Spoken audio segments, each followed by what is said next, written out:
ACL surgery के बाद physiotherapy करें या जिम जाएं?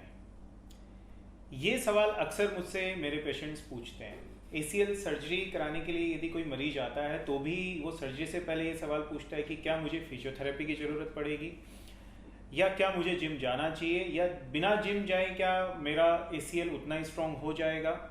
तो आज के इस वीडियो में हम यही सभी सवालों का जवाब जानेंगे और हम एक निष्कर्ष पे पहुंचेंगे कि एसीएल सर्जरी के बाद फिजियोथेरेपी करनी चाहिए, फिजियोथेरेपी ना करें तो क्या फ़ायदे नुकसान हैं, और या जिम जाना चाहिए और जिम जाएं तो क्या फ़ायदे नुकसान हैं। फिजियोथेरेपी से जो मेरा मतलब है या जो आम लोगों का जो फिजियोथेरेपी को लेकर अवधारणा है वो ये है कि फिजियोथेरेपी में जो फिजियोथेरेपिस्ट है वो आपको एक्सरसाइजेस करवाता है जिससे कि आपकी यदि घुटने की सर्जरी हुई है, जैसे कि हम अभी एसीएल सर्जरी की बात कर रहे हैं, तो घुटने की चाल वापस आएगी, मतलब घुटना स्टिफ नहीं रहेगा। घुटने के आसपास की जो मांसपेशियां हैं उनकी स्ट्रेंथ वापस आ जाएगी, मतलब आपका घुटना मजबूत हो जाएगा। और फिजियोथेरेपिस्ट कुछ मशीनों का यूज़ ले सकता है, जैसे कि अल्ट्रासाउंड या इंफ्रारेड मशीनें। इनसे आपकी सर्जरी के बाद का दर्द कम हो जाएगा और आपकी चाल वापस घुटने की जो रेंज है वो जल्दी वापस आ जाएगी। तो ये तो हुआ फिजियोथेरेपिस्ट का काम। और अब जिम में हम क्या कर सकते हैं? जिम के अंदर हम सभी जानते हैं, जिम के अंदर हम एक्सरसाइजेस करते हैं। तो जिम के अंदर कुछ मशीन्स होती हैं जिनके ऊपर जो जिम के अंदर हम दो तरह से एक्सरसाइज कर सकते हैं। एक होता है स्ट्रेचिंग। स्ट्रेचिंग से मेरा मतलब है कि जिससे हमारी मसल की फ्लेक्सिबिलिटी वापस आती है।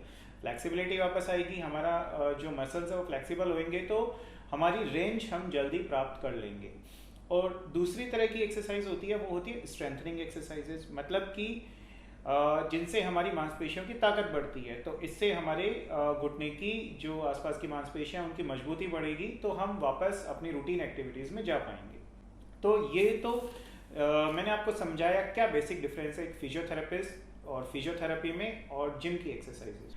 अब मैं क्या रिकमेंड करता हूँ? मैं अपने सारे मरीजों को, देखिए फिजियोथेरेपी का अपना अहम रोल है। मैं ये नहीं कहता कि फिजियोथेरेपी की बजाय जिम जाना ज़्यादा अच्छा है, लेकिन बहुत सारे मेरे जो पेशेंट्स होते हैं वो दूर दराज से आते हैं या गाँव से आते हैं जहाँ पे ना जिम की सुविधा उपलब्ध है ना ही फिजियोथेरेपिस्ट की सुविधाएं उपलब्ध है।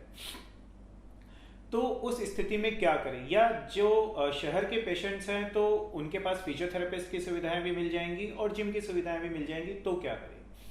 तो यहाँ पे आज मैं आपको मोटा डिफरेंस समझाता हूँ कि फिजियोथेरेपी से हमें क्या हासिल होता है और हमें किन पेशेंट्स को फिजियोथेरेपी की तरफ जाना चाहिए, और जिम से हमें क्या हासिल होता है और किन पेशेंट्स को और कब हमें जिम की तरफ जाना चाहिए। देखिए, यदि आप उन पेशेंट्स में से हैं जो कि दूर दराज के उन इलाकों में रहते हैं जहाँ पे ना जिम की सुविधा है ना फिजियोथेरेपी की सुविधा है, तो सबसे पहले आप अपने डॉक्टर से ये बात करिए कि वो आपको होम बेस्ड एक्सरसाइजेस समझाए। मतलब कि आप ऐसे समझ लीजिए कि आपको घर में ही जिम की एक्सरसाइजेस करनी है, आपके पास फिजियोथेरेपिस्ट की सुविधाएं मौजूद नहीं है। तो कुछ सिंपल एक्सरसाइजेज होती हैं, उससे सर्जरी के तुरंत बाद उनको शुरू कर सकते हैं, जिससे कि घुटने की हमें रेंज वापस प्राप्त हो जाती है। हमने कई वीडियोस में ये बताया है कि एसीएल सर्जरी के बाद घुटने की चाल को तुरंत वापस जल्दी से कैसे प्राप्त किया जा सकता है।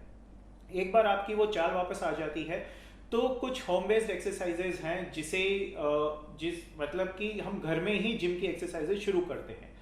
तो उन पेशेंट्स के लिए जो दूर ऐसे जगह पे रहते हैं जहाँ पे फिजियोथेरेपिस्ट की सुविधाएं नहीं है, वहाँ पे उनके लिए जिम की एक्सरसाइजेज ज़्यादा महत्वपूर्ण है। और जिम नहीं है तो वो घर में ही वो एक्सरसाइजेज शुरू करें, जिससे पहले कि घुटने की चाल आ जाए और फिर घुटने की ताकत आ जाए। तो ये बात हो गई उन मरीजों के लिए जो ऐसी जगह पे रहते हैं जहाँ पे सुविधाएं उपलब्ध नहीं है। लेकिन यदि आपके पास, जैसे बहुत सारे पेशेंट शहर में रहते हैं, वो कहते हैं हम फिजियोथेरेपिस्ट के पास भी जा सकते हैं या हम जिम के पास भी जा सकते हैं, हमें कहाँ जाना चाहिए? तो सर्जरी के तुरंत बाद हमें ना फिजियोथेरेपिस्ट की आवश्यकता होती है और ना ही हमें जिम की आवश्यकता होती है। शुरू के 2 हफ्ते में 15 दिन के अंदर जो एक्सरसाइजेज की जाती हैं उनका पर्पस जो होता है वो होता है कि घुटने की रेंज वापस लाई जाए। अभी हम स्ट्रेंथ पे काम नहीं कर रहे हैं, अभी हम काम कर रहे हैं घुटना वापस हमारा मुड़ना और सीधा होना शुरू हो जाए। तो इसके लिए जो एक्सरसाइजेज की जाती हैं वो बहुत ही सिंपल 2 या 3 एक्सरसाइजेज होती हैं। आप हमारे बहुत सारे वीडियोस में वो देख सकते हैं। ये आपको घर पे करनी होती है नियमित रूप से। आप दिन में 3-4 बार ये करिए, 10-10 के रिपीटेशंस कीजिए, इससे आपकी घुटने की चाल वापस आ जाएगी। उसके बाद मैं अपने मरीज को सलाह देता हूं कि वो स्ट्रेंथनिंग पे काम करे। और देखिए, स्ट्रेंथनिंग पे यदि हमें काम करना है तो जिम से बेहतर कोई विकल्प नहीं है। मतलब कि मैं यहाँ सीधे शब्दों में बात करूं तो यदि आपकी घुटने की चाल वापस आ गई है, मतलब कि आपका घुटना 0 डिग्री से लेके एंड रेंज 120 या 130 डिग्री तक मुड़ रहा है, आराम से आप मोड़ पा रहे हैं, शुरू के 3 हफ्ते में आपने ये चाल प्राप्त कर ली है, तो फिर मैं सीधे सीधे शब्दों में कहूं तो मैं जिम को प्रेफरेंस देता हूं। मतलब कि अब हमें स्ट्रेंथ पे काम करना है और स्ट्रेंथनिंग के लिए जिम से अच्छी कोई भी जगह नहीं होती है। अब जिम में क्या एक्सरसाइजेस करें और क्या नहीं करें, ये भी जानना उतना इंपॉर्टेंट है। देखिए, हमारे ACL सर्जरी के बाद जिन 2 मसल्स पे वर्क करना होता है वो होती हैं घुटने की सामने की मांसपेशी, मतलब कि जांघ की मांसपेशियां, और घुटने के पीछे की मांसपेशियां, मतलब कि जांघ के पीछे की मांसपेशियां। आगे वाली मांसपेशियों को हम क्वाड्रिसेप्स कहते हैं और पीछे की मांसपेशियों को हम हैमस्ट्रिंग कहते हैं। क्वाड्रिसेप्स स्ट्रेंथनिंग के लिए जो जिम में सामान्य एक्सरसाइजेस की जाती हैं वो होती हैं लेग प्रेस, मतलब कि एक मशीन होती है जिसमें हम दोनों पांव से आगे की तरफ धक्का देते हैं, इसे लेग प्रेस कहते हैं। आप चित्र में देख सकते हैं यहाँ पे।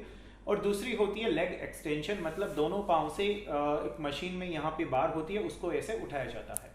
तो ये लेग प्रेस और लेग एक्सटेंशन एक्सरसाइजेस क्वाड्रिसेप्स के लिए होती हैं। 15 से 20 दिन, मतलब कि 2 से 3 हफ्ते में आपकी घुटने की यदि रेंज वापस आ गई है तो आप इन दोनों एक्सरसाइजेस को शुरू कर सकते हैं। लगभग 4 से 6 हफ्ते के बाद हम घुटने के पीछे की मांसपेशियां, मतलब हैमस्ट्रिंग के लिए जो एक्सरसाइज की जाती है वो भी शुरू कर सकते हैं, उन्हें हैमस्ट्रिंग कर्ल्स कहते हैं। ये 2 तरह से की जा सकती है। कुछ जिम में वो मशीन होती है जिसपे हम उल्टा लेट के दोनों पांव से वजन को उठाते हैं, और कुछ मशीन्स में बैठ के दोनों पांव से वजन को पीछे की तरफ धकेलते हैं। आपको वीडियो में दिख रहा होगा ये दोनों तरह की मशीन पे कैसे काम किया जाता है। 6 से 8 हफ्ते के बाद हम जो घुटने के पीछे की मांसपेशियां है, मतलब कि हैमस्ट्रिंग मसल्स हैं, उनकी एक्सरसाइजेस भी शुरू कर सकते हैं। तो यदि आपकी घुटने सर्जरी के बाद घुटने की रेंज वापस नहीं आ रही है, मतलब आपका नी स्टिफ हो रहा है, तो आप फिजियोथेरेपिस्ट के पास जाइए। यदि आपकी रेंज वापस आ गई है और आपने 3 से या 4 हफ्ते में भी घुटने की चाल वापस आ गई है, तो आपको स्ट्रेंथनिंग पे काम करना है। और उसके लिए जिम की एक्सरसाइजेस मैंने बताई कौन सी और किस तरह से करनी होती है, तो जिम आपके लिए बेस्ट प्लेस है। तो ACL की रिकवरी को लेके आपके मन में किसी भी तरह का कोई सवाल है तो आप हमें नीचे दिए गए WhatsApp नंबर पे मैसेज कर सकते हैं।